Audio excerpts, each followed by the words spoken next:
सारी जिंदगी गुजार दी जिसने सबकी सेवा में, सबकी खिदमत में।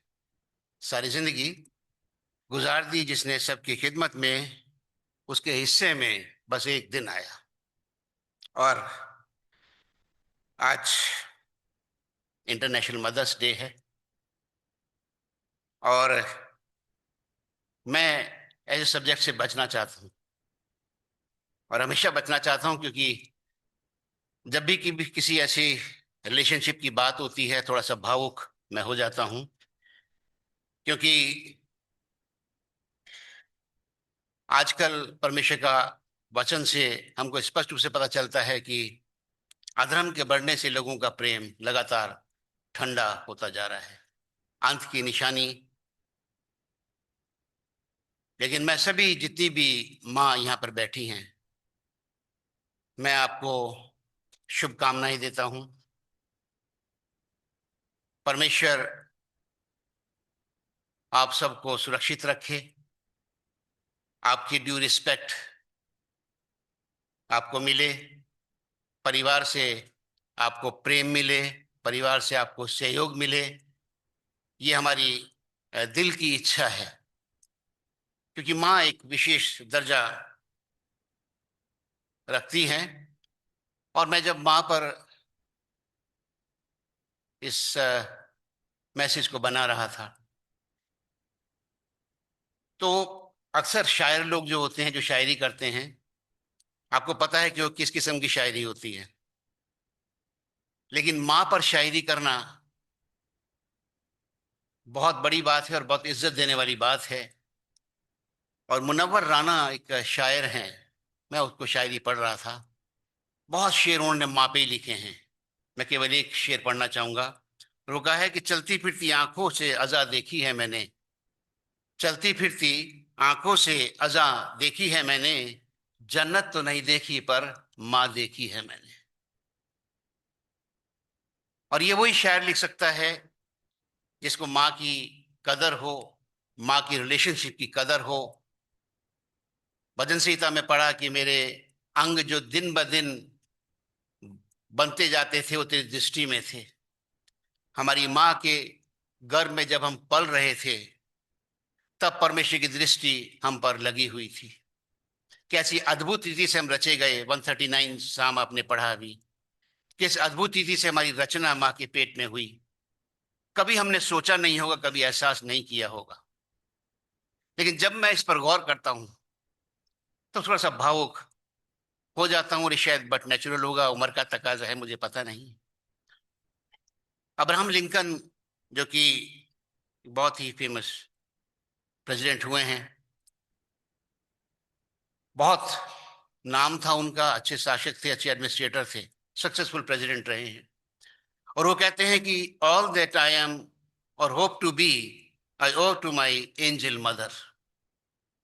आज मैं जो कुछ भी हूं, मैं सारा श्रेय अपनी माँ को देता हूं कि उनके परवरिश से ही मैं एक सफल प्रेसिडेंट बन पाया हूं। और वो अपनी माँ की तुलना एक एंजल से करते हैं। और बड़े फख्र की बात है कि वो एक बैप्टिस्ट कलीसिया से ताल्लुक रखते थे। अब्राहम लिंकन बैप्टिस्ट कलीसिया के वो मेंबर थे। प्रिय परमेश्वर का वचन भी हमको बताता है कि मदरहुड एक सबसे श्रेष्ठ गिफ्ट है जो माँ को मिलती है। यदि आप जेनेसिस चैप्टर 3 वर्स 20 देखें, तो आदम के पास जब हवा को लाया गया, सर्वश्रेष्ठ की सृष्टि के पास जब सर्वश्रेष्ठ सृष्टि को लाया गया, तो आदम ने कहा कि इसका नाम हव्वा है, क्योंकि ये जितने जितने भी जीवित लोग हैं उनकी माता वही कहलाई। इंग्लिश में ईव है और ईव का मतलब है जीवन, अर्थात जीवन देने वाली। और एक जीवन देने वाली जो माँ है मेरे मित्रों, उसको कोई कैसे उसको भुला सकता है। यदि आप जेनेसिस चैप्टर 1 वर्स 28 देखें, तो परमेश्वर ने आदम और हव्वा को एक अच्छा सुंदर कपल बनाया और कहा, फलो फूलो और पूरी सृष्टि में फैल जाओ। और मेरे मित्रों, पवित्र बाइबल, परमेश्वर का वचन हमारे जीवन के लिए एक रूल बुक है, आदर्श हमारे लिए है, जिस पर चलकर, जिसको पढ़कर हम परमेश्वर के ज्ञान को प्राप्त कर सकते हैं, परमेश्वर की इच्छाओं को प्राप्त कर सकते हैं। याद रखिए मेरे मित्रों कि परमेश्वर ने माँ को जो बनाया है, न केवल हमारी माँ होती है, बल्कि हमारी पहली टीचर और पहली इंस्ट्रक्टर होती है, जो बचपन से लेकर हमको गाइड करती है। आज यदि हम जो हैं, ये सब माँ की मेहनत का, उसकी गाइडेंस का प्रतिफल है। और माँ की खूबी आप देखिए, तमाम जितनी मदर्स बैठी हैं, आप इस बात पर गौर करेंगी कि इतने कष्ट से बच्चों को जन्म देती हैं, बच्चों को पालती हैं। लेकिन जब बच्चों को पहला शब्द सिखाती है, तो क्या बोलती है? बोलो बेटा, पापा, पापा। और मैं सचमुच में भावुक हो जाता हूं इस बात को सोचकर, माँ के त्याग को देखकर। अपने पेट में 9 महीने रखती है, गर्भ में जन्म देती है, लेकिन जब सिखाती है तो उसका निस्वार्थ प्रेम उसमें नजर आता है। और वो पापा बच्चे को सिखाती है। याद रखें मेरे मित्रों कि जब मैं किसी भी शादी को सरमनाइज करता हूं, तो मैं एक वर्ष को जरूर कोट करता हूं, और वो वर्ष है नीति वचन, उसका 19 अध्याय, उसका 14 पद, जहां पर लिखा हुआ है कि धन, घर और धन पुरखाओं के भाग से, परंतु बुद्धिमती पत्नी यानी बुद्धिमती स्त्री यहोवा की ओर से मिलती है। न केवल वो वंडरफुल गिफ्ट और बहुमूल्य गिफ्ट परमेश्वर ने आदम को दी, बल्कि हर एक उस व्यक्ति को, हर एक उस आदम को जो आज भी शादी करता है, परमेश्वर की ओर से वो बहुत सुंदर गिफ्ट परमेश्वर उसको देता है। और परमेश्वर का वचन बताता है कि बुद्धिमती पत्नी जो है वो परमेश्वर की ओर से मिलती है। और मेरे मित्रों, यही जो पत्नी मिलती है, ये परमेश्वर के ज्ञान से भरकर एक अच्छी माँ बनती है, जो शुरू से ही अपने घर को बुद्धिमानी के साथ चलाती है, और अपने संतान की परवरिश इस तरह से करती है जिस तरह से परमेश्वर का वचन उसको बताता है। जी हाँ, हन्ना की तरह उसकी परवरिश होती है, ये जानते हुए भी कि सैमुएल परमेश्वर की सेवा के लिए है। वो उसको भूलती नहीं है, हर साल एक बागा बनाकर हैकल में उसके लिए ले जाती है। ये माँ है जो ऐसा कर सकती है। और परमेश्वर की भवन के लिए शुरू से हन्ना ने सैमुएल को तैयार किया। और एक माँ सचमुच में सांसारिक और आत्मिक रूप से अपने बच्चों को सफल होते हुए देखना चाहती है। और जो ऐसी माँ होती है, परमेश्वर की कृपा दृष्टि भी उस पर बनी रहती है। और उस शक्ति और सामर्थ्य को जो परमेश्वर देता है, माँ हर सेक्रीफाइस करने को तैयार हो जाती है। अभी आपने परमेश्वर के वचन से जो पढ़ा है, पहला दूसरा तिमोथी उसका 1 अध्याय, उसके यदि हम 5वें पद में देखें, वो लिखा हुआ, मुझे तेरे उस निष्कपट विश्वास की सुधि आती है जो पहले तेरी नानी लुइस और तेरी माता यूनिके में था, और मुझे निश्चय है कि तुझ में भी है। पौलुस ये नहीं कहता है कि तुझ में होगा, वो कहता तुझ में है, विश्वास है, क्योंकि तेरी नानी ने तेरी माँ की परवरिश परमेश्वर के डर में की, उसका परवरिश अच्छी तरीके से की, और तेरी माँ जो है वो तेरी परवरिश अच्छे तरीके से कर रही है, और वो विश्वास तुझ में पाया जाता है। मेरे मित्रों, हमारे लिए इससे अच्छी आदर्श माँ कौन होगी जो प्रभु यीशु मसीह की माता थी।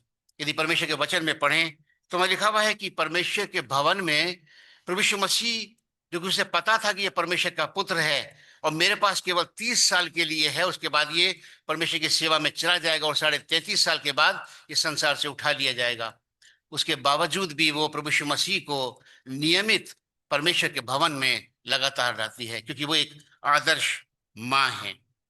मेरे मित्रों, परमेश्वर चाहता है कि आज मसीह कौम में हमारी ऐसी माँ हो, और परमेश्वर के वचन के अनुसार जो अपने घरों का प्रबंध करती हैं, अपने बच्चों की परवरिश करती हैं। परमेश्वर का वचन बताता है, यदि नीति वचन उसका 31-28 में देखें, लिखा हुआ है, उसको सुबह जब उठते हैं उसके बच्चे तो उसको धन्य कहते हैं, उसकी माँ को धन्य कहते हैं, कि ये माँ हमारे परिवार के लिए और हमारे लिए व्यक्तिगत जीवन के लिए आशीष का कारण है। उसके बेटे उसको, उसके बच्चे उसको धन्य कहते हैं। मेरे मित्रों, परमेश्वर के वचन में सच में माँ को बहुत उचित स्थान दिया गया है।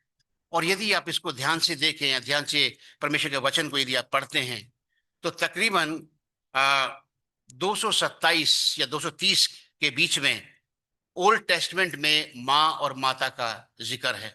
और इसी तरह से अराउंड 95 जगह पर न्यू टेस्टमेंट में माता कह के संबोधित किया गया माता का जिक्र है। और हम जानते हैं कि इसी तरह से आ, पूरी बाइबल में माँ को बहुत महत्वपूर्ण दिया गया है, स्थान दिया गया है। आप न्यायों की पुस्तक में जब पढ़ते हैं और उसका 5वें अध्याय में, तो वहां पर दबोरा नाम की एक भविष्यवक्तन है, परमेश्वर की दासी है। और उसके गीत में जब मैं पढ़ रहा था तो वहां लिखा हुआ है कि जब तक मैं ना, क्योंकि इस समय सीसरा जो था, जो केनानाइट का एक सेनापति था, वो युद्ध कर रहा था, इनको परेशान कर रहा था। और बाराक ने दबोरा की हेल्प ली। और दबोरा का गीत क्या लिखता है वो, जब मैं दोबारा दबोरा ना उठी और जब मैंने इज़राइल में माता होकर ना उठी, तब तक गांव सूने पड़े रहे। जब मैं माता के रूप में जब तक मैं नहीं उठी तब तक गांव सूने पड़े रहे। और बाराक के साथ मिलकर हम जानते हैं उसने सीसरा से युद्ध किया और सीसरा को उसने पराजित किया और अपने लोगों को सीसरा के प्रकोप से उसने बचाया। एक और माँ का जिक्र ओल्ड टेस्टमेंट में है और वो अजिया के जो है उसकी माता है। और दूसरा इतिहास उसका 22 अध्याय यदि 3 से 9 पद में हम देखें तो वहां पर उसके बारे में लिखा हुआ है कि वो माँ जो थी, जो राजा अजिया था, जो यहूदा का राजा था, उसको हमेशा तीसरे पद में यदि आप देखें वहां पर, तो उससे दुष्टता की वो सलाह देती थी, गलत सलाह देती थी, अच्छी तरह परवरिश नहीं की थी, बल्कि जब भी उसको सलाह देती थी वो दुष्ट काम करने की सलाह देती थी। और उसका परिणाम क्या हुआ कि उस राजा का अंत हो गया और उसका वंश भी समाप्त हो गया। मेरे मित्रों, आज सचमुच में हमारी कौम को, हमारी कलीसिया को, हमारे समाज को दबोरा जैसी माँ की जरूरत है, हन्ना जैसी माँ की जरूरत है, मरियम जैसी माँ की जरूरत है, जो इस बात को समझे कि उनकी संतान उनके पास एक धरोहर के रूप में है, एक आशीष के रूप में है।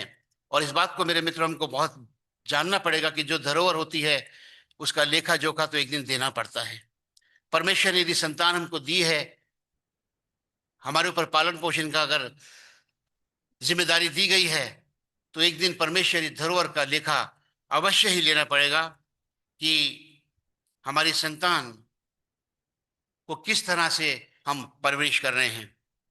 हमें इस बात की जिम्मेदारी लेनी पड़ेगी कि हमारी संतान क्या सफल होगी और आशीष कांड बनेगी, या फिर असफल होकर माँ और परिवार के लिए अभिशाप का कारण बनेगी। ये निर्भर इस बात पे करता है कि हमारी घर में हमारे बच्चों की परवरिश किस तरह से की जा रही है। आज हर माता को संजीदगी के साथ इस जिम्मेदारी को सोचने की आवश्यकता है कि हम अपने बच्चे के आत्मिक जीवन के लिए कितने चिंतित हैं। मैं अक्सर इस बात को करता हूं। मैंने आज तक नहीं सुना कि कोई माँ संडे स्कूल टीचर के पास गई हो। हम पीटीएम में तो जाते हैं, जरूर जाते हैं, बच्चे की एकेडमिक प्रोग्रेस के लिए पूछते हैं बच्चा कैसा कर रहा है। अगर हम पाते हैं कि किसी फील्ड में बच्चा कमजोर है तो हम क्या करते हैं, ट्यूटर का इंतजाम करते हैं। लेकिन आज तक मैंने एक भी पेरेंट को नहीं देखा, एक भी माँ को नहीं देखा कि उसने जाके संडे स्कूल की टीचर से पूछा हो कि मेरा बच्चा संडे स्कूल में कैसा कर रहा है, इसकी आत्मिक उन्नति कैसी है, ये परमेश्वर के वचन में कितना आगे बढ़ रहा है। यह है हमारी वास्तविकता कि हम कितने संजीदा हैं उस आशीष के लिए जिसको हम कहते हैं परमेश्वर की ओर से मिली है, उस धरोहर के लिए कि जो हम कहते हैं कि परमेश्वर की ओर से मिली है। मेरे मित्रों, याद रखें कि ये जो धरोहर परमेश्वर ने आपको दी है, ये आपकी नहीं है, ये कलीसिया की अमानत है आपके पास। क्योंकि कल जब इस कलीसिया के बूढ़े और बुजुर्ग चले जाएंगे तो इस कलीसिया का भार उठाएंगे आपके बच्चे, आपकी संतान। क्या आप सीरियस हैं इस बारे में? हन्ना की तरह क्या अपने बच्चों को समर्पित करने के लिए तैयार हैं? हन्ना की तरह क्या तैयार कर रहे हैं अपने बच्चों को कि आप जाके, आपको बेटा तुम्हें आगे जाके मंदिर की सेवा करनी है, हैकल की सेवा करनी है, चर्च की सेवा करनी है? ये बहुत गंभीर विषय है जो हर एक माँ को सोचना पड़ेगा, क्योंकि हमारी कलीसिया का भविष्य इन्हीं बच्चों पर है जो आज संडे स्कूल में पढ़ रहे हैं। हमारे जवान जो आज हमारी कलीसिया में हैं, हमारी कलीसिया इन्हीं पर हमारा कलीसिया का भविष्य पूरा निर्भर है। इसलिए मेरे मित्रों, हम सबको, माताओं को प्रयास करने की आवश्यकता है कि हम अपने संतान के आत्मिक रूप से उनको मजबूत बनाएं और जागृत बनाएं, और अभी से उनकी परवरिश ऐसे करें कि आने वाले समय में वो स्वयं ही भी अपने आप को परमेश्वर की सेवा के लिए समर्पित करें। कल एक जवान से मिल रहे थे, बड़ी खुशी हुई, और उन्होंने कहा कि अपना फोन नंबर दीजिए, मुझे कुछ आपसे बातें करनी है। और बाद में उसने कहा, बहुत जवान लड़का है, कि मैं आगे चलकर परमेश्वर की सेवा में जाना चाहता हूं। और मुझे बड़ा ताज्जुब हुआ, देखने में हैंडसम लड़का, और वो लड़का कह रहा है कि मैं अपना आपको ऑफर करता हूं, परमेश्वर उसकी मनोकामना को पूरा करे। लेकिन ऐसे बहुत कम लोग हैं, बहुत कम परिवार हैं जहां तैयार किया जाता है बच्चों को कि आत्मिक सेवा उन्हें परमेश्वर की करनी है जाके। मेरे मित्रों, बहुत जरूरी है कि हमारे घरों में प्रार्थना का माहौल हो, हमारे घर में वचन पर डिस्कशन करने का माहौल हो, प्रार्थना सभाओं में जुड़ने का माहौल हो, प्रार्थनाओं का घर बन जाए हमारा। और यदि ऐसा हमारे घर का माहौल बनता है, ऐसा वातावरण बनता है, तभी वहां से सैमुअल तैयार होगा। और ये बहुत गंभीरता से माताओं को सोचने की जरूरत है। माता का प्यार, प्रभु यीशु मसीह को शरीर पर लटके हुए 6 घंटे हो गए हैं, और यहां पर हम देखते हैं कि यदि कोई प्रभु यीशु मसीह के पास है, ना तो उसके चेले हैं यमुना को छोड़कर, ना उसके मित्र हैं, ना वो लोग हैं जिनको उसने चंगाई दी, ना वो लोग हैं जिनके उन्होंने पाप क्षमा किए, ना वो लोग हैं 38 वर्ष के बीमार को जिन्होंने चंगा किया, अंधों को आंखें दी, लड़ों, कोई उसके पास नहीं है। लेकिन अगर उसके पास कोई खड़ा है तो मां खड़ी है, देखने के लिए अपने बेटे को, कि मेरा बेटा कैसा दर्द उठाकर लोगों के जीवन को आनंद और खुशी से भरने वाला है। इसको पहले से बता दिया गया था कि तेरे बेटे के कारण तेरा हृदय आर पार छिद जाएगा, और वो तैयार थी। माएं, जरूरी है कि अपनी जिम्मेदारी को पूरा करें। ये सब कुछ जानने के बावजूद भी परमेश्वर का वचन बताता है कि मरियम ने कोई कसर नहीं छोड़ी। इसके बारे में लिखा हुआ है कि मरियम को जो बुद्धि, प्रभु यीशु मसीह के बारे में लिखा हुआ है कि बुद्धि, ज्ञान, डील डॉल में और परमेश्वर मनुष्य के अनुग्रह में प्रभु यीशु मसीह बढ़ते चले गए। ऐसी परवरिश, जबकि पता था कि ये बेटा केवल उसके पास 30 साल तक रहेगा, उसके बाद चला जाएगा। निस्वार्थ भाव से मरियम ने अपनी भूमिका को निभाया। मैं पिछली बार भी एक बार मैंने यहीं पर एक कथा सुनाई थी, और थॉमस एल्वा एडिसन जो एक इन्वेंटर थे, बहुत चीजों का इन्वेंशन उन्होंने किया। एक बार वो स्कूल गए और स्कूल से एक बंद लिफाफे में चिट्ठी उनको मिल गई, और वो चिट्ठी लाकर उन्हें चुपचाप से अपनी माँ के हाथ में दे दी।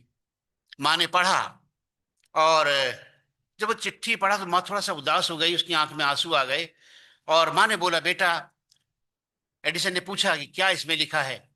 उसने कहा कि इसमें लिखा है कि तुम्हारा बच्चा जो है वह एक्स्ट्रा ऑर्डिनरी इंटेलिजेंट है, और हमारा स्कूल आपके बच्चे के लिए बहुत छोटा है।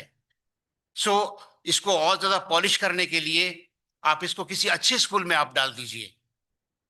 बच्चे को विड्रॉ कर लिया गया स्कूल से, और माँ ने उसकी परवरिश की, माँ ने उसकी देखभाल की, उसको पढ़ाया, स्वयं माँ ने पढ़ाया एक अच्छे स्कूल में, फिर उसको भेजा। लगातार माँ उसकी पढ़ाई में ध्यान देती रही, जैसा भी उसको आता था पढ़ाती चली गई। और अचानक एक दिन उसकी माँ की डेथ हो गई।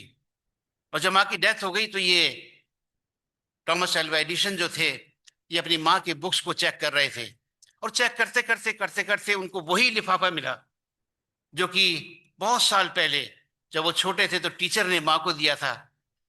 उसने उत्सुकता से वो लेटर निकाला, उस लेटर को पढ़ना शुरू करा, और उसमें, लेटर में ये लिखा हुआ था कि your son has been expelled from the school. Thomas Alva Edison जो है, ये मेंटली है डिफिशियंट हैं, ये स्कूलों में चलने के लायक नहीं है, इसलिए अपने बच्चों को आप घर ले जाइए, ये स्कूल में चल नहीं पाएगा। और थॉमस अल्वा एडिसन जो हैं, वो लिखते हैं कि अपनी डायरी में कि Thomas Alva Edison was a mentally deficient child whose mother turned him into a genius of the country.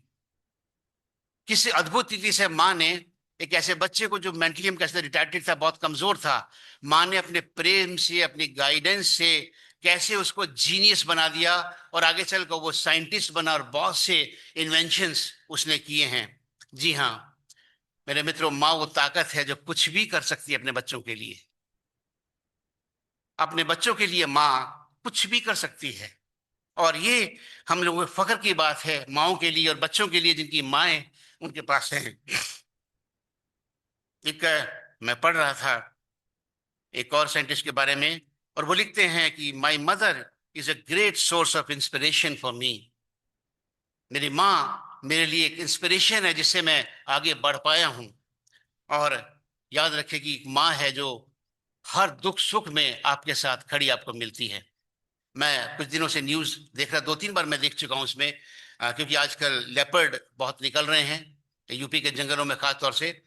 और अभी मैं एक न्यूज़ पढ़ रहा था, उसकी हेडलाइन थी कि अपने बच्चे को बचाने के लिए एक माँ तेंदुए से भिड़ गई। ये उसकी हेडलाइन थी। और मैं थोड़ा सा उसको उत्सुकता पढ़ा उसको, तो वहां पर पाया कि अ, एक बच्चा था, माँ के साथ जा रही थी, अचानक तेंदुए ने बच्चे पर हमला कर दिया। क्योंकि तेंदुए के बारे में कहा जाता है कि वो छोटे बच्चों पर आक्रमण करता है, बड़ों पर इतनी आसानी से आक्रमण नहीं करता है। लेकिन जब उसने देखा, माँ ने देखा कि मेरे बच्चे पर आक्रमण किया है, तो माँ के पास कुछ नहीं था, लेकिन उसके अंदर तो मातृत्व की जो ताकत थी, मदरहुड की जो ताकत थी, उसने उसको इंस्पायर किया। और वो उसके बारे में लिखा हुआ है कि निहत्थे वो तेंदुए से भिड़ गई और तेंदुए को भागना पड़ा। माँ अपने बच्चों के लिए कुछ भी कर सकती है मेरे मित्रों। माँ अगर सोर्स ऑफ इंस्पिरेशन है, माँ यदि हमारी परवरिश कर रही है, माँ यदि हमें शिक्षा दे रही है कि परमेश्वर की राह पर चलना है, माँ यदि हमें इस बात को प्रोत्साहित कर रही है कि परमेश्वर के वचन का अध्ययन करना है, परमेश्वर के भवन में योगदान देना है, मेरे मित्रों हमें ऐसी माँ का शुक्र अदा करना चाहिए, ऐसी माँ की कदर करनी चाहिए। ये माँ परमेश्वर ने इसलिए बनाई है ताकि हम उससे इंस्पिरेशन लेते रहें और वो हमारे साथ खड़ी हो। हमारे पीछे कभी नहीं खड़ी होती माँ, हमारे सामने खड़ी होती है। और इस बात का हमको फख्र होना चाहिए, क्योंकि आज मदर्स डे है, तो मैं तमाम माँओं को इस बात के लिए बधाई देता हूँ कि अपने अपने बच्चों की हम शिक्षा की जो परवरिश जो है इस रीति से करें जैसा परमेश्वर हमको चाहता है। थोड़ा सा यदि हम समय निकाल कर मेरे मित्रों कभी माँ के एहसानों की तरफ देखें तो किसी एहसान का बदला हम उसका चुका नहीं सकते हैं। माँ तो अपना फर्ज पूरा करती है, माँ कभी भी नहीं चाहती कि उसके बच्चे किसी गलत राह पर चलें। बच्चे कितने आज्ञाकारी होते हैं ये बच्चों पर डिपेंड करता है। कोई माँ ऐसी नहीं है जो ये सोचेगी कि मेरा बच्चा जाके मेरे नाम को कलंकित करे, परिवार के नाम को कलंकित करे। और माँ हर संभव प्रयास करती है कि मेरा बच्चा जो है ये सफल इंसान बने। हम कितनी अपेक्षाओं पर खरे उतरते हैं, हम अपनी माँ की शायद मेहरबानियों को भूल जाते हैं, उसके उपकारों को भूल जाते हैं। We take it for granted. ये तो माँ का फर्ज है, शायद हम ये सोचकर निश्चिंत हो जाते हैं। और इसीलिए मेरे मित्रों एक डायलॉग मैं आपको सुनाता हूँ, आपने भी सुना होगा एक, है ना। मेरे पास मेरे पास बंगला है, मोटर गाड़ी है, बैंक बैलेंस है, तेरे पास क्या है? मेरे पास माँ है। और हॉल में तालियां बजती हैं, है ना, आपने देखा होगा, हॉल में तालियां बजती हैं। और तालियां बजाने वाले वो भी लोग हैं जो घर पर अपनी माँ को छोड़कर आए हैं। हम पिक्चर देखने जा रहे हैं, खाना बना के रखना, बच्चों की देखभाल करना। वो तालियां बजाने वाले वो लोग भी हैं जिन्होंने अपनी माँओं को वृद्धाश्रम में भेजा हुआ है। डायलॉग हमको बड़े अच्छे लगते हैं, मेरे पास माँ है। उस माँ की आपको कितनी कदर है, उस माँ का कितना आगे का पालन आप कर रहे हैं, ये महत्वपूर्ण है। आप अपनी माँ की अपेक्षाओं पर कितने खरे उतर रहे हैं, ये महत्वपूर्ण है। जो मदर्स डे पर बच्चों को देखना चाहिए, माँ के लिए तो बता दिया कि माँ परवरिश करे बच्चों की तरह से, हन्ना की तरह करे, दबोरा की तरह माँ की भूमिका अदा करे, मरियम की तरह करे। ऐसे बाइबल में बहुत से उदाहरण आपको मिल जाएंगे। लेकिन हम क्या कर रहे हैं अपनी माँ के लिए? हम कितना सपोर्ट अपनी माँ को कर रहे हैं? हम माँ की कितनी देखभाल कर रहे हैं? हम माँ के उपकारों को कैसे याद कर रहे हैं? ये ज्यादा महत्वपूर्ण है। माँ भी तो हार्ड मास की बनी हुई है। प्रियो, अपनी मदर्स डे पर आज हम इस बात पर गौर करें कि बचपन में हम जाएं, माँ ने किस तरह से हमारा पालन पोषण किया, हमें कितने आराम से माँ ने रखा। और याद रखिए कि माँ खुद बेआराम रहकर भी आपको पूरा आराम देती है। एक पुरानी कहावत है ना कि माँ बच्चे को कभी भी गीले बिस्तर पर सोने नहीं देती है। जैसी देखती है कि बच्चे ने गीला किया है, माँ फौरन उस तरफ हो जाती है जहाँ गीला है और खुद बच्चे को साफ जगह पर, सुथरी जगह पर ले आती। माता का स्वभाव है, ये परमेश्वर ने दिया है। और मेरे मित्रों, याद रखिए कि माँ ने हमारी हर जायज और नाजायज मांग को पूरा करने के लिए अपनी जरूरतों को नजरअंदाज किया है। मैंने ऐसे लोगों को भी सुना है, ऐसे लोगों की गवाहियों को भी सुना है जो सक्सेसफुल लोग बने हैं, और वो बताते हैं कि बचपन में हमारे पास अभाव था, बचपन में हमारे पास बहुत ज्यादा सुविधाएं नहीं थी, लेकिन हम जब भी कहते थे, अपनी माँ से कहते थे कि माँ क्रिसमस आ रहा है, आप नए कपड़े क्यों नहीं सिलवाती हैं? और वो बताते हैं कि माँ हमेशा कहती थी, अरे अभी तुझे पता नहीं है, तुम्हारे पापा ने अभी लेके दी है मुझे साड़ी एक नई। अगर हम बाप से बोलते थे, पिताजी से बोलते थे, पापा आप भी तो नए कपड़े सिलवा लो, पापा बोलते थे, अरे अभी तो बर्थडे पे गिफ्ट दी थी तेरी मम्मी ने मुझे, वो रखी है मेरे पास है, तुम बताओ तुमको क्या चाहिए। और मेरे मित्रों, सचमुच में ये वो चीज होती है। एक कहावत है कि पिता ये कभी नहीं कहता कि मेरे पास पैसे नहीं है, पिता कभी नहीं कहता कि मेरे पास पैसे नहीं है, और माता कभी नहीं कहती कि मैं थक गई हूं या मेरी तबीयत खराब है। और ये दो झूठ हैं जिस पर हम सबकी खुशी टिकी हुई है। दुनिया की ये दो झूठ हैं जो हमें तसल्ली देते हैं, और हमारी सारी खुशी इन्हीं दो झूठ पर टिकी है कि बाप नहीं कहता कि मेरे पास कभी पैसे नहीं है, पैसे बहुत है मेरे पास जबकि कुछ नहीं होता है। माँ नहीं कहती मेरी तबीयत ठीक नहीं है या मैं थक गई हूं। बड़े झूठ, कभी हमने इनको ध्यान नहीं दिया होगा, लेकिन दो झूठ हैं जो हमें तसल्ली और शांति से जीने देते हैं। मेरे मित्रों, परमेश्वर चाहता है कि अपनी माँ को हम याद रखें। परमेश्वर पांचवी आज्ञा का यदि आप देखें, सबसे बड़ी आज्ञा परमेश्वर ने दी है, अपने माता और पिता का आदर कर। और ऐसा करने से प्रॉमिस है कि जिस देश में तू रहता है, जिस देश में रहता है, बहुत दिनों तक रहने पाएगा। और मैं आपको आश्वस्त कराना चाहता हूं, पांचवी आज्ञा का उल्लंघन करने वाले कभी भी आशीषित नहीं हो सकते हैं, कभी भी आशीषित नहीं होंगे। आज के दिन में शायद हमको लग रहा होगा कि हम आशीषित है, कोई परेशानी नहीं है, लेकिन कल जब आपकी संतान बड़ी होगी ना, तब आपको पता चलेगा कि हमने पांचवी आज्ञा का उल्लंघन किया और परमेश्वर की आशीषों से हम वंचित हो गए हैं। जब अपनी संतान के द्वारा हम अपमानित होंगे, संतान के द्वारा जब हमारा बहिष्कार किया जाएगा, संतान के द्वारा जब हमारी बेइज्जती की जाएगी, तब हमें एहसास होगा कि अपने माँ अपने बाप के साथ हमने क्या किया है। आज मदर्स डे है, आज मदर्स डे है मेरे मित्रों। आत्मचिंतन करने की जरूरत है कि माँ ने सब कुछ दिया है, बदले में माँ को हमने क्या दिया है। मैं कई बार एक सेंटेंस बोलता हूं, यदि मेरे कारण, यदि आप में से किसी के कारण अगर हमारी माँ के आंख में एक आंसू आता है, याद रखिए कि आपकी संतान जिंदगी भर रुलाएगी, आपको जिंदगी भर रुलाएगी, और फिर आपके पश्चाताप का मौका नहीं होगा, पश्चाताप का मौका नहीं होगा, क्योंकि आपने जो मौका दिया गया वो खो गया। पांचवी आज्ञा का उल्लंघन हुआ।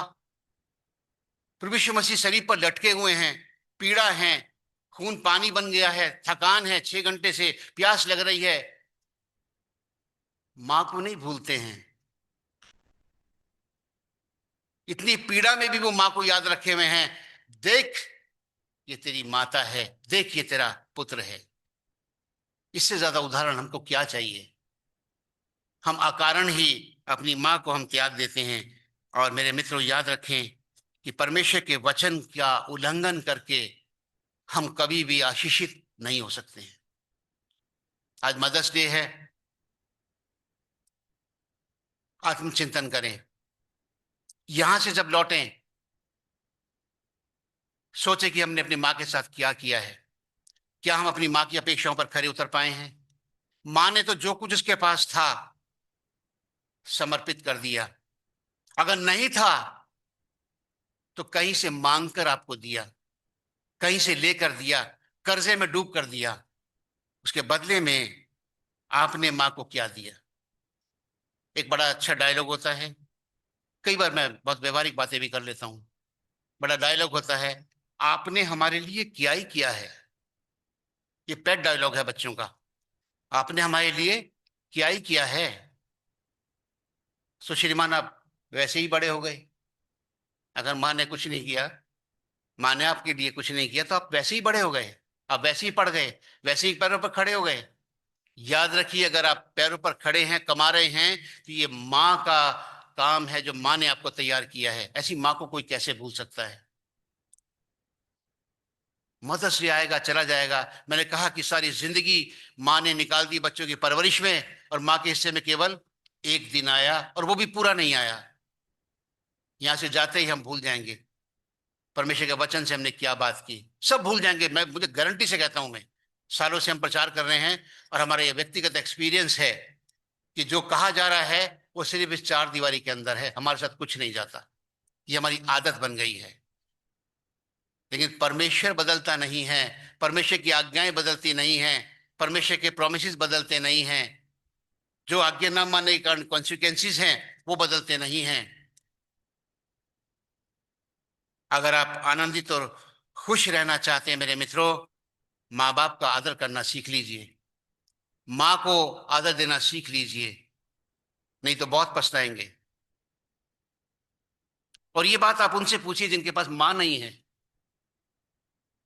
वो आपको बताएंगे कि माँ क्या होती है। जब तक माँ है तो बहुत अच्छा होता है। एक और शेर मैं आपको सुनाता हूं उन्हीं का। मुझे बड़ा अच्छे शेर लगते हैं कई बार ना, आपको सिर्फ उत्साहित करने के लिए, कि अभी जिंदा है माँ, मुझे कुछ नहीं होगा। अभी जिंदा है माँ, मुझे कुछ नहीं होगा। मैं जब भी घर से बाहर निकलता हूं, माँ की दुआ मेरे साथ चलती है। लेकिन जब माँ नहीं होगी, तब क्या होगा। एक और सेइंग बताता हूं आपको मैं। ये इफ्तिकार आरिफ हैं, ये भी एक शायर हैं, और वो लिखते हैं कि दुआ को हाथ उठाते हुए मैं लरसता हूं, मतलब शर्म महसूस होती है।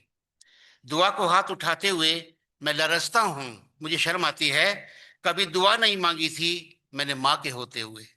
जरूरत ही नहीं पड़ी थी, क्योंकि मेरी माँ मेरे लिए बहुत दुआ करती थी। इसलिए मुझे अब शर्म आती है कि मैं परमेश्वर से कैसे प्रार्थना करूं। मैं तो जिंदगी भर की नहीं है। मेरे मित्रों, आज विचार करें कि माँ ने हमें सब कुछ दिया। लौट जाएं, अपनी माता के गर्भ में लौट जाएं। जब मेरी हड्डियां, जब मेरा बेडौल स्वरूप बनता जाता था, मेरी हड्डियां जब दिन ब दिन जुड़ती चली जाती थी माता के गर्भ में, और माता के गर्भ से जब मैं निकाला गया, तब से गौर करें कि माँ ने हमारे लिए क्या किया। अब हम बड़े हो गए हैं। एक बहुत इंग्लिश की एक पोएट्री थी छोटी सी, वो मुझे फोर्थ क्लास में, शायद फिफ्थ क्लास में मैंने पढ़ी थी, मुझे आज तक याद है, और मैं अक्सर बच्चों को बताता हूँ। एक छोटा सा पिग है, उसके बारे में है वो। Where are you going my little pig, where are you going my little pig, I am leaving my mother, I am growing so big, so big young pig, so young so big, what leaving your mother you foolish young pig. छोटी सी story वो है, poetry है, जो मैं सीखी थी कभी। मैं बड़ा हो गया हूँ, अब मैं अपने पैरों पर खड़ा हो गया, अब मैं माँ को छोड़कर जा रहा हूँ, यू फुलिश यंग पिग। माँ को छोड़कर कभी कोई जा सकता है क्या। प्रियो, याद रखें कि माँ की जब हमारी परवरिश हो रही है, तो माँ आपसे कुछ डिजर्व करती है, आपसे कुछ अपेक्षा रखती है।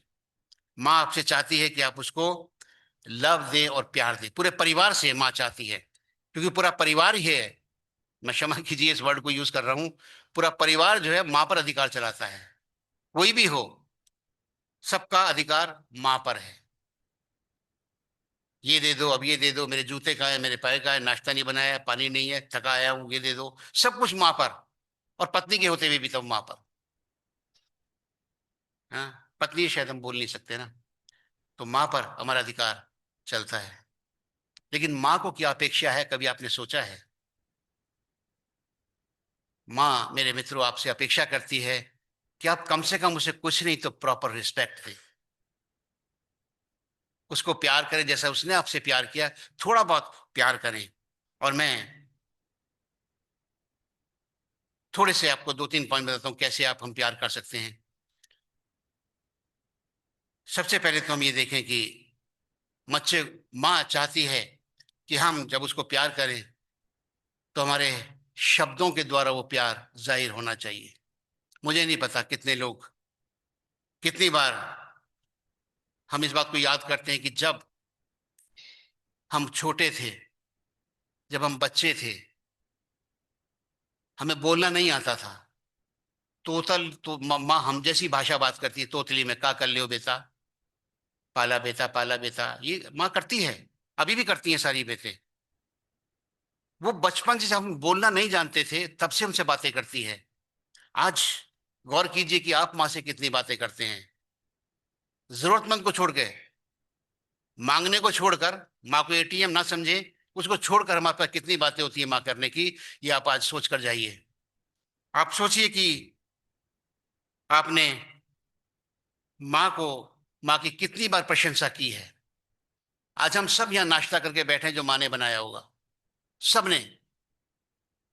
अपने मन में सोचिए कितनों ने कहा माँ बहुत अच्छा नाश्ता बनाया, थैंक यू सो मच। कितनों ने कहा है? एक भी नहीं है। मैं दावे के साथ कह सकता हूं, because we take her for granted, ये उसका काम है। लेकिन अगर थैंक यू बोल देंगे ना आप, माँ का उत्साह बढ़ जाएगा, हिम्मत बढ़ जाएगी, कोई तो मेरे साथ है, कोई तो मान रहा है कि मैं कुछ घर में कर रही हूं। She deserves your love. कहने के लिए नहीं, मुंह पे नहीं, बल्कि उसको दिखाइए कि आप उसको प्यार करते हैं। कितनी बार आपने प्रशंसा की है ना? और इसमें कोई दो राय नहीं है कि अपनी बीवी की बहुत प्रशंसा करते हैं, लेकिन माँ की कितनी प्रशंसा की है ये मन में विचारें। और ये बहुत इंपॉर्टेंट है कि हम देखें कि अपनी माँ को हमने कितनी बार बोला है माँ आई लव यू। एक ने भी नहीं बोला होगा, एक ने भी, मैं गारंटी से कह सकता हूं। हमने सोचा ही नहीं इस बारे में। माँ को तो करना ही है जो कुछ करना है, लेकिन माँ डिजर्व करती है आपके प्यार को, माँ डिजर्व करती है आपकी रिस्पेक्ट को, माँ डिजर्व करती है कि आप उससे बात करें, मुंह से कहें उसे कि माँ मैं तुझसे प्यार करता हूं। ताकि माँ ये ना सोचे कि बेटा उसके पास या बेटी उसके पास केवल आवश्यकता की पूर्ति के लिए आ रही है, उसको ये समझाए कि इसकी जरूरतें पूरी होंगी। आज मदर्स डे है, इसलिए मदर्स के लिए बात कर रहे हैं। और ये छोटी छोटी बातें हमको समझने की जरूरत है। हमको फिजिकली माँ से प्यार करने की जरूरत है, केवल मुंह से नहीं, फिजिकली प्यार करने की जरूरत है। याद करिए कि जब आप छोटे थे माँ कैसे आपको गोद में उठाए फिरती थी। याद रखिए कि माँ सारी सारी रात आपको गोद में लेके बैठी है। अगर आप बीमार हो गए, माँ सोती नहीं थी, सारी रात आपको छाती से चिपका कर रखती थी। याद कीजिए, आपने कितनी बार अपनी माँ को अपने सीने से लगाया है, कितनी बार तसल्ली दी है सीने से लगाकर।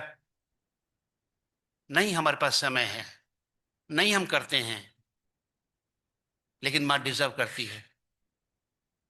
हम, परमेश्वर का वचन बताता है कि हम कहते हैं कि परमेश्वर से प्रेम करते हैं लेकिन अपने भाई से अदावत करते हैं, तो हम झूठ बोलते हैं। हम कहते हैं परमेश्वर से प्रेम करते हैं, अपनी माँ से प्रेम नहीं करते, हम झूठ बोलते हैं। जिसने हमारे लिए सब कुछ कर दिया हम उसके लिए प्रेम नहीं करते हैं, तो खुदा से कैसे प्रेम कर सकते हैं? खुदा जो हमें दिखता नहीं उसका कैसे आदर और सम्मान करते हैं? जब अपनी माँ को, जिसको परमेश्वर ने हमको दिया है, एक आदर्श माँ के रूप में दिया है, जब उसका आदर और सम्मान नहीं करते हैं, हम कैसे माँ का आदर और सम्मान कर सकते, कैसे परमेश्वर का आदर और सम्मान कर सकते हैं? हम लगातार पांचवी आज्ञा का उल्लंघन करते चले जाते हैं, आशीष से वंचित अपने आप को पाते हैं। मेरे मित्रों, माँ के साथ जब बूढ़े हो जाते हैं संयम की जरूरत होती है। अक्सर मैंने, जब बात होती है बुजुर्गों की तो ये बात आती है, हमारे बच्चे हम पे खिसिया जाते हैं। कानों से बाप को कम सुनाई पड़ता है, माँ को कम सुनाई पड़ता है, वो एक बार बोलेगा, दो बार बोलेगा, सुनता नहीं है माँ आपको। बोले जा रहा हूं मैं इतनी जोर से, माँ ने आपसे कभी नहीं बोला हुआ ऐसे। मुझे एक अच्छा याद आता है, एक जॉनी लीवर का एक जोक याद आता है मुझे। एक बार उसने टीवी पर एक जोक बताया था। उसने कहा था कि एक बेटा था जो प्रदेश में रहता था, माँ ने पढ़ाया लिखाया बड़ा किया, बहुत अच्छी पोस्ट पर करोड़पति बन गया, वो बिजनेस सेटल कर लिया, उसने बाहर चला गया। और अचानक उसे पता चला कि तेरी माँ बीमार है, हॉस्पिटल में एडमिट है। और वो आ गया, और माँ जो थी बिल्कुल कमजोरी की स्थिति में थी, बीमार थी, उससे बोला भी नहीं जा रहा था। और माँ की देखभाल करने के लिए जो उसके साथ उसकी मेट थी वो साथ में थी, और माँ बोले जा रही है लेकिन बेटा समझ नहीं पा रहा है, झुंझला गया बेटा। माँ सब साफ बोलो ना, सब बोलो, मुझे कुछ समझ में नहीं आ रहा क्या बोल रहे हो। और वो जो मेट थी वो देख रही थी उसकी तरफ, और माँ ने, उस मेट ने कहा, बेटा जब तू छोटा था ना तो तू भी साफ नहीं बोल पाता था, साफ नहीं बोलता था, लेकिन तेरी माँ समझ जाती थी तुझे किस चीज की जरूरत है, तू क्या बोलना चाहता है। आज क्या हमारे बच्चों में पेशेंस है? क्या हम माँ को समझ पाते हैं? क्या उसकी भाषा को समझ पाते हैं? अरे हम तो सब कुछ रहते भी कुछ नहीं कर पाते। माँ हमारे सामने उसका आदर नहीं कर पाते। वो साफ बोल रही है, हम वो ही नहीं सुनते, तो जब वो तुतला के बोलेगी या बीमार हो जाएगी तो कैसे सुनेंगे? परमेश्वर का वचन आपसे मुखातिब है, पेशेंसली अपनी माँ के साथ रहिए, पेशेंसली व्यवहार कीजिए। उसने आपके साथ बहुत कुछ सहा है, आपका बहुत कुछ सहा है। अपनी सारी बुराइयां उसने अपने ऊपर ले ली। कभी गलत काम करके आए, पापा गुस्सा हो गए तो माँ सामने खड़ी होगी, नहीं नहीं कुछ नहीं किया इसने, कुछ नहीं किया इसने। तो माँ है, माँ के साथ पेशेंसली व्यवहार कीजिए। माँ को, माँ का ख्याल कीजिए। माँ को भी जरूरत होती है आपकी। माँ भी चाहती है कि जिस तरह से जब आप छोटे थे आप मुंह बनाते थे तो माँ, नहीं नहीं नहीं बेटा ना कर, ना रो बेटा क्या है, और वो लगा लेती थी आपको सीने से अपने। आज माँ को आपकी जरूरत है। आज माँ कमजोर है, माँ दुर्बल हो गई है, माँ थक जाती है। माँ बीमार होती है तो बताती नहीं है आपको, लेकिन उनके चेहरे से पढ़ना आना चाहिए आपको कि मेरी माँ बीमार है, मेरी माँ की तकलीफ है।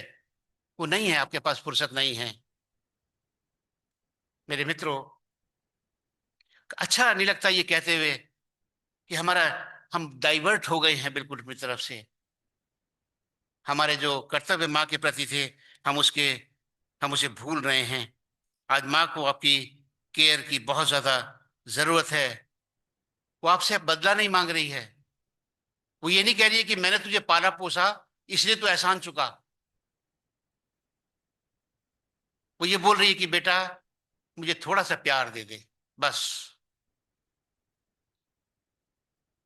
आज मदर्स डे है। जितने भी लोग बैठे हैं मेरे मित्रों, अगर किसी ने भी किसी कारण से अपनी माँ को दुख पहुंचाया है, आज मौका है आपके पास।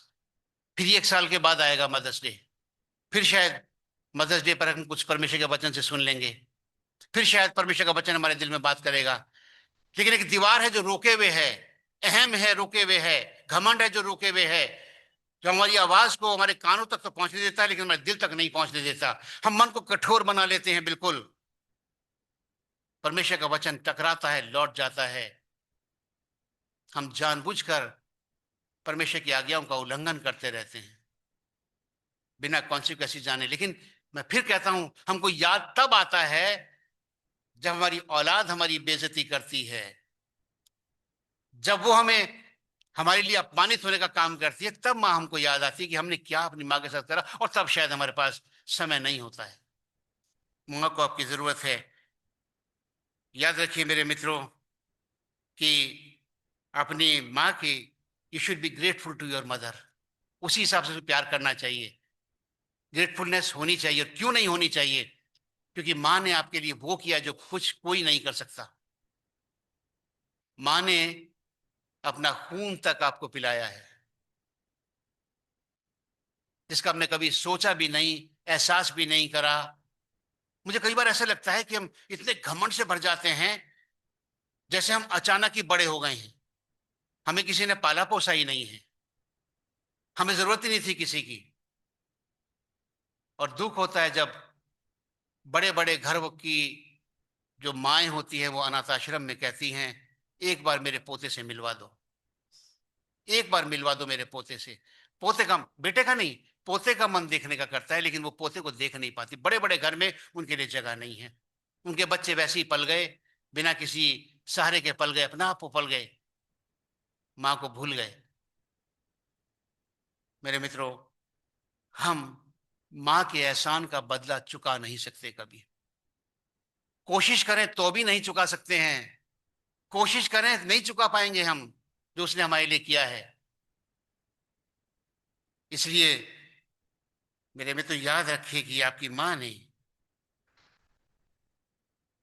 सारी रात बैठकर आपको पाला है, आपके साथ वो जगी रही है, और उसका एहसान आप उतार नहीं सकते, लेकिन कम से कम आप उसकी देखभाल करके उससे पूछ सकते हैं। एक और चीज जो बहुत इंपॉर्टेंट है,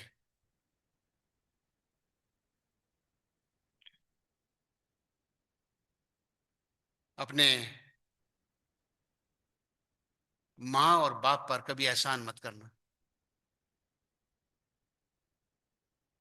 कभी उनको एहसान के नीचे मत दबाना कि मैं तुम पर एहसान कर, ये महसूस मत होने देना कि मैं हम तुम पर एहसान कर रहे हैं। लव देम जेनरसली, उदारता से प्यार अपनी माँ को करिए, उदारता से प्यार कीजिए। और याद रखिए कि परमेश्वर की उस तरफ से जो माँ अपॉइंटी जिसने आपको जन्म दिया है, उसने आपको 100% दिया है, अपने पास कुछ नहीं रखा। जो उसके पास था सब आपको दे दिया, चाहे वो प्यार है, चाहे वो रुतबा है, पैसा है, कुछ भी था जो उसके पास था, जो संभव था, उसने आपको दे दिया है। और अपने लिए उसने कुछ नहीं रखा।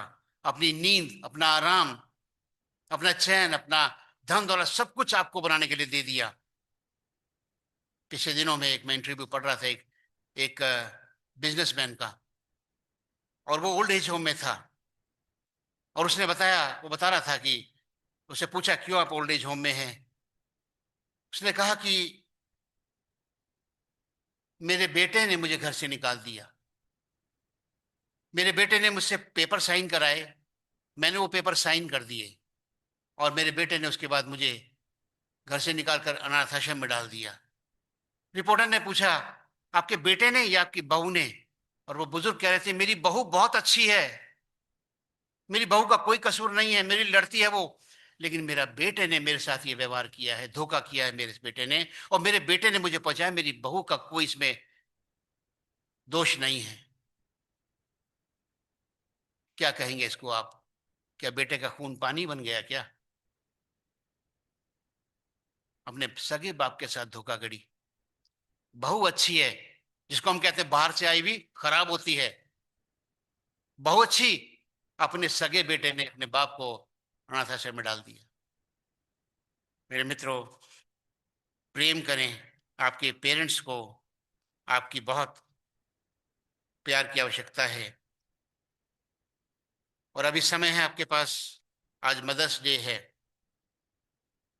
आज आपको जानना है माँ के प्रेम को, आपके उस माँ के प्रेम की कीमत को आज पहचानना होगा। नहीं तो फिर परमेश्वर का कहर भी उठाने के लिए तैयार रहना होगा। पांचवी आज्ञा का उल्लंघन, आशीषों से वंचित, आज नहीं तो कल, कल नहीं तो परसों।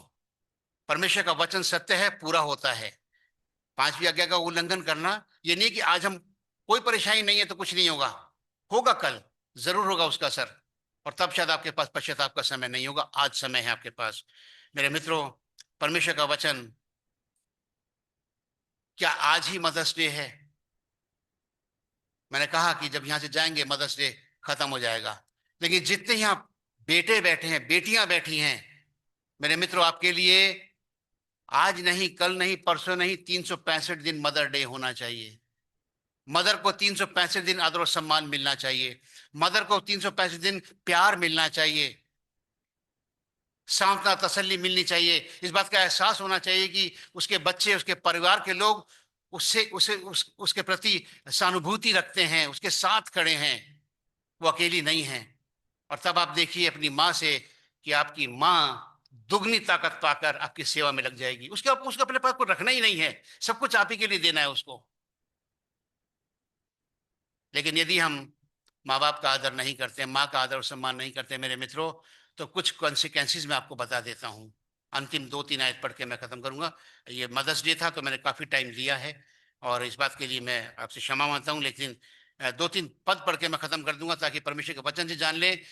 आज यदि हम चूक गए आज हमने यदि मदर से रिकनसाइल नहीं किया, आज यदि मदर से माफी नहीं मांगी, आज हमने रिलेशनशिप फिर से दोबारा से नहीं बनाना किया, आज से यदि हमने शुरुआत नहीं की कि मैं माँ का किसी भी कीमत पर आदर करूंगा, सम्मान करूंगा, उसकी देखभाल करूंगा, उसकी आवश्यकताओं की पूर्ति करूंगा, उसे सहानुभूत रखूंगा, यदि आज आप ये लेकर नहीं गए, हो सकता है कल मौका ना आए।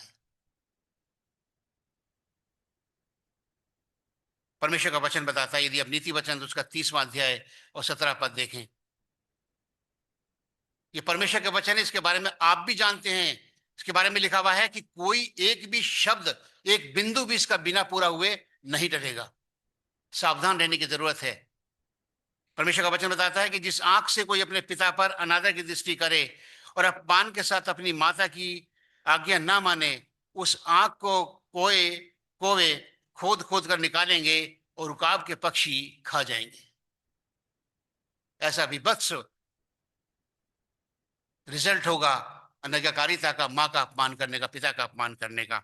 नीति वचन उसका 19 अध्याय और 26 पद में लिखा हुआ है।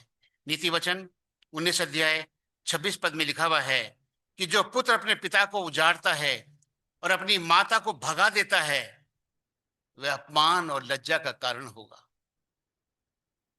जो अपनी माताओं को अपमानित करते हैं, भगा देते हैं अपने घरों से, अनाथाश्रम में छोड़ देते हैं, वृद्धाश्रम में छोड़ देते हैं, परमेश्वर का वचन बताता है उनका भविष्य अच्छा नहीं होगा। और पूर्व 23 अध्याय और उसका 22 पद में लिखा हुआ है, नीति वचन 23 अध्याय 22 पद में लिखा हुआ है कि जब तेरी माता बूढ़ी हो जाए तब भी उसे तुच्छ नहीं जानना। जब तेरी माता बूढ़ी हो जाए, असहाय हो जाए, तब भी उसे तुच्छ नहीं जानना। और मेरे मित्रों, याद रखें कि हमारे जो कठोर हृदय है, अब कानूनी बात मैं आपसे करता हूं, हमारा जो कठोर हृदय है ना, जो हमने समाज ने माँ बाप का आदर करना छोड़ दिया, तो फिर कानून को सहारा लेना पड़ा, कानून बनाना पड़ा ऐसे लोगों के विरुद्ध जो अपने माँ बाप का अपमान करते हैं, जो अपने माँ बाप को उनका हक नहीं देते हैं। समाज ने कानून बना दिया और उसका आत्मिक तरीके से तो सजा मिलेगी, लेकिन कानूनी रूप में भी सजा मिलेगी। ऐसा कानून हमने बनवा दिया मजबूर करके सरकार को। और वो कानून क्या है बताता हूं मैं आपको। जो माता पिता की उपेक्षा करेगा या उसको उसको उसको उसका हक नहीं देगा, उसके लिए कानून किया है। यदि आप देखें सेक्शन 125, अगर वकील है कोई तो यहाँ देख लेना कि सेक्शन 125 जो क्रिमिनल प्रोसीजर कोड है, उसमें maintenance and welfare of parents and senior citizen act है 2007 का, सरकार ने बना दिया। यदि पेरेंट चाहें तो कोर्ट में जाकर इस हक को ले सकते हैं। ये सांसारिक तरीका है, मैं भड़का नहीं रहा हूं किसी को, मैं बच्चों को नहीं भड़का रहा हूं, माता पिता को नहीं भड़का रहा हूं। मेरा फर्ज है कि मैं आपको दोनों चीज बता दूं। आप केवल परमेश्वर के ही गुनहगार नहीं होते हैं, आप देश के कानून के भी गुनहगार हैं यदि आप माँ बाप को उनका हक नहीं देते, माता की आदर और सम्मान नहीं करते हैं। परमेश्वर मुझे और आपको ऐसी सामर्थ्य दे कि आज हम माता पिता अपने बच्चों की देखभाल करें, और जो माँ बाप हैं वो भी अपने जो कर्तव्य हैं माँ के, जो प्यार उसको चाहिए उसको दे, ताकि परमेश्वर की आशीष और परमेश्वर की प्रेजेंस हमारे जीवन में बनी रहे और हम परमेश्वर की ओर से आशीष पाए, परमेश्वर की ओर से शापित ना हो। ये मदर्स डे आज ही नहीं है, ये मदर्स डे प्रतिदिन हो। और मैं आपसे फिर रिक्वेस्ट करूंगा कि यदि कोई भी ऐसा व्यक्ति है जिसके दिल में कुछ कड़वाहट है, जिसके दिल में कुछ बात है अपनी माँ या पिता के विरुद्ध, आज रिकंसाइल कर लीजिए। आज रिकंसाइल करने का मौका आपके पास है, क्योंकि आज परमेश्वर का वचन आपसे बातचीत कर रहा है। कल मदर्स डे आपके लिए खत्म हो जाएगा, उसके बाद फिर आप पछताएंगे। और मैंने कहा कि माँ की कदर उनसे पूछिए जिसके पास माँ नहीं है, और तब आपको एहसास होगा कि माँ क्या होती है। परमेश्वर हमको आशीष